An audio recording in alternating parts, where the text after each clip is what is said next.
Bonjour et bienvenue dans Ils font l'actu. Nous allons parler de solutions pour une agriculture durable et respectueuse de l'environnement avec notre invité, Marc Guillermou. Bonjour. Bonjour.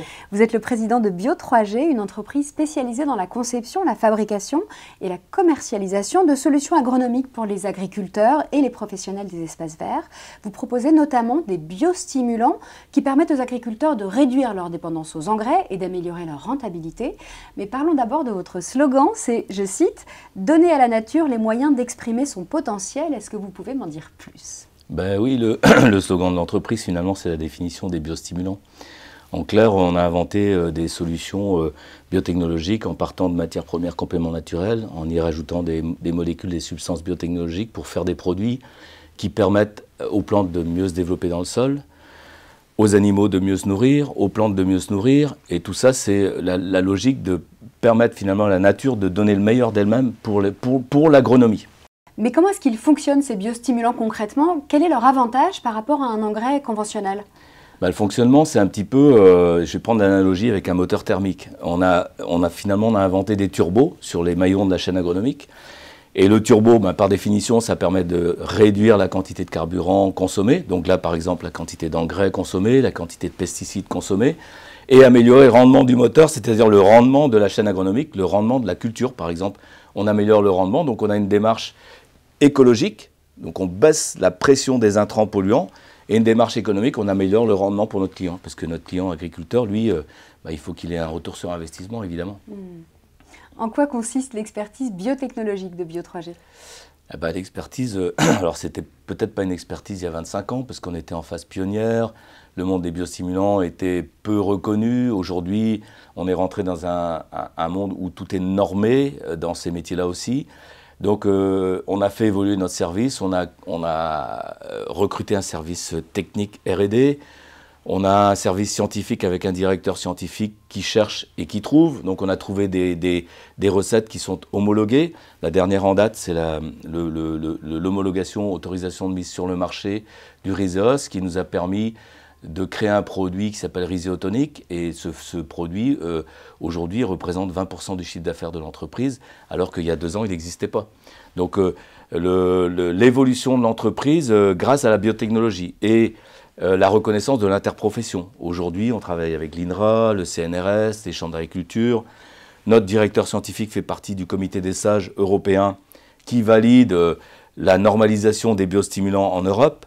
Donc tout ça, c'est une évolution permanente de l'entreprise sur son marché. Et puis comme on est considéré leader sur le marché, évidemment, on est reconnu. L'année 2022, elle a été particulièrement compliquée pour les agriculteurs, avec la guerre en Ukraine, avec un contexte géopolitique global très complexe, avec l'inflation. Comment est-ce que vous l'avez vécu, vous ?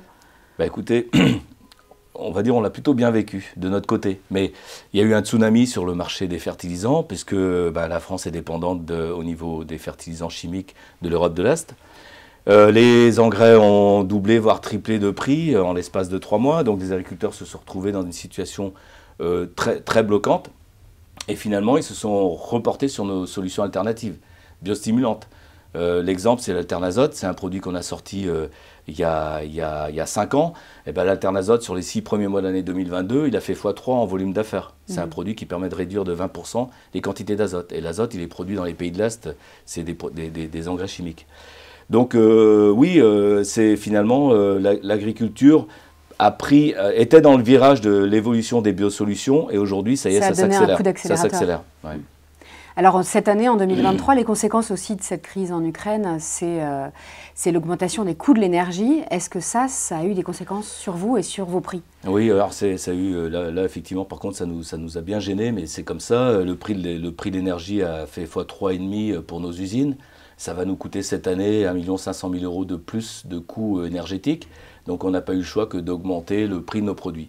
Mais dans le même temps, on a tout fait pour essayer de concentrer nos produits, parce que l'idée c'est d'avoir un ISO-coût pour notre client. Même si le prix au kilo augmente, le prix au litre augmente, on a essayé d'optimiser nos formules. Donc il y a une formule qui s'appelle Vitality, qui est un fertilisant stimulant foliaire qui était utilisé plutôt à 8 litres hectare dans le passé.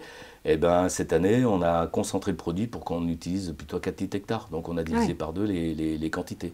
Ce qui fait que l'agriculteur, il s'y retrouve, bien voilà. sûr.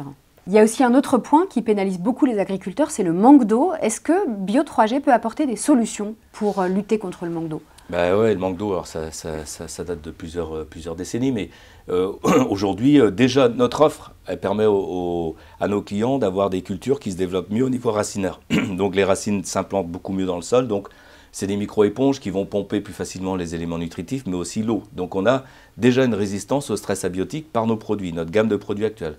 Mais on est en train de développer un nouveau produit qui permettra aux cultures de résister au stress hydrique. Donc c'est un nouveau programme de R&D qu'on a lancé il y a 3 ans.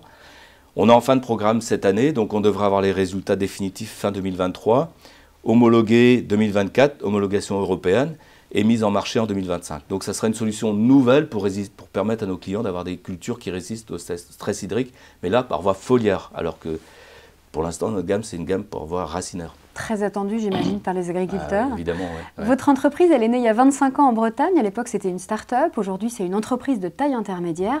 C'est quoi la recette du succès de Bio3G? La recette, c'est plusieurs ingrédients. D'abord, un marché. On a un marché important. L'agriculture en France, Suisse, Belgique, c'est au moins 500 000 clients potentiels, sans compter les professionnels de l'espace vert. Moi, je suis fils d'agriculteur, donc je connais bien le marché depuis longtemps. Ce marché, il est ouvert, il est important.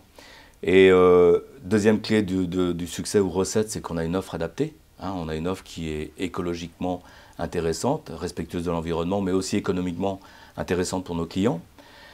Troisième clé de la réussite, c'est l'innovation permanente. On a parlé tout de suite des innovations récentes de Bio3G, donc ça c'est majeur. Quatrième clé, c'est les hommes dans l'entreprise, donc la capacité des hommes à être plus performants, plus efficaces.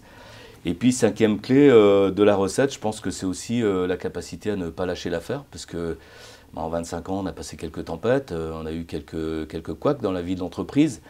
Et moi, en tant que capitaine, j'ai gardé le cap. On n'a pas changé notre offre et notre marketing, on est resté dans notre axe. Et puis les hommes et les femmes de l'entreprise sont mobilisés sur le projet. Et ça, c'est essentiel.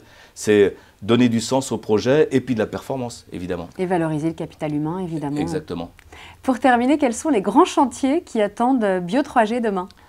Il y a un chantier qu'on pourrait appeler extension géographique. Donc on est en Europe, on est en Suisse, on va aller en Allemagne, on est en Belgique, on va aller aux Pays-Bas. Donc ça, c'est l'extension européenne. Deuxième chantier, extension à l'international. On est associé depuis 4 ans avec un groupe qui s'appelle Éléphant Vert, un groupe suisse, mais qui a des activités plutôt africaines. Donc on commence à avoir des produits comme le Vitality dont je parlais tout à l'heure, qui est vendu en Afrique. Donc extension à l'international via notre associé. Et puis des nouveaux projets de gamme de produits, des gammes de produits notamment biocontrôle. Donc ça, c'est des produits qui viennent compléter l'offre sur la partie biostimulant.